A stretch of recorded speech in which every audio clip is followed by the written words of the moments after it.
السلام علیکم ناظرین، میں آپ کا ہوسٹ شکیل آپ کو اپنے چینل شکیل پردیسی ولاگز پر خوش آمدید کہتا ہوں، اور آج ایک نئی اپڈیٹ جو کہ حج کے متعلق ہے وہ آپ کے ساتھ شیئر کروں گا۔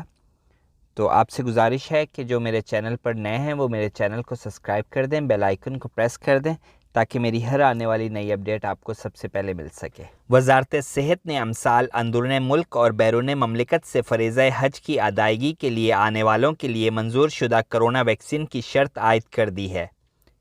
ویکسین ذوالحجہ سے قبل لگوانی لازمی ہوگی۔ ویب نیوز آجل نے اپنے ذرائع کے حوالے سے خبر دی ہے کہ امسال حج 1442 ہجری بمطابق 2021 کے لیے وزارت صحت کی جانب سے مقرر کیے جانے والے ضوابط میں کہا گیا ہے کہ اندرون مملکت سے جو حج کے لیے جانا چاہتے ہیں انہیں چاہیے کہ وہ ذوالحجہ سے قبل کرونا ویکسینیشن کا کورس مکمل کر لیں۔ ذرائع کا مزید کہنا ہے کہ بیرون مملکت سے آنے والے عازمین کے لیے بھی لازمی ہوگا کہ وہ عالمی ادارہ صحت کی جانب سے منظور شدہ کرونا ویکسین لگوائے جانے کا مصدقہ ثبوت پیش کریں، جس میں اس امر کی وضاحت کی گئی ہو کہ مملکت آنے سے کم از کم 2 ہفتے قبل کرونا ویکسین کا کورس مکمل کیا گیا ہے۔ مقررہ ضوابط میں مزید کہا گیا ہے کہ حج سیزن میں کام کرنے والوں کے لیے بھی لازمی ہوگا کہ وہ مملکت میں منظور شدہ کرونا ویکسین کی خوراک حاصل کر چکے ہوں۔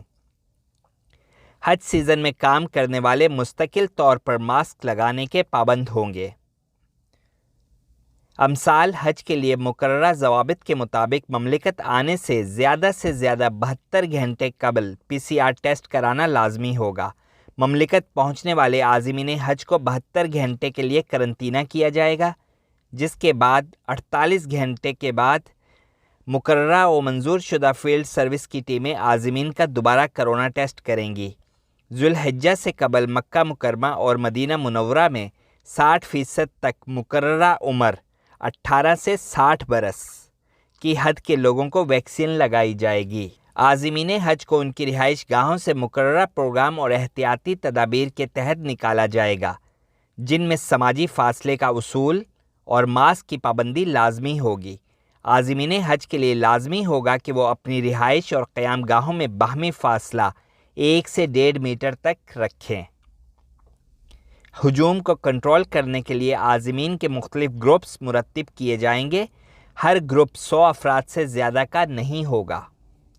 وزارت صحت کا کہنا ہے کہ وزارت کی ٹیمیں مقررہ ضوابط پر عمل درآمد کو یقینی بنانے کے لیے تمام متعلقہ اداروں سے رابطے میں رہیں گی۔ تو ناظرین، یہ تھی آج کی نئی اپڈیٹ جو حج کے بارے میں تھی۔ امید کرتا ہوں بہت سے دوست اور بھائی اس سے مستفید ہوں گے۔ آپ سے گزارش ہے کہ اس کو زیادہ سے زیادہ شیئر کر دیجیے گا تاکہ زیادہ سے زیادہ لوگ اس سے مستفید ہو سکیں۔ اپنا اور گرد و نواح میں لوگوں کا خیال رکھیے گا۔ ملتے ہیں پھر کسی اور اپڈیٹ کے ساتھ۔ اللہ حافظ۔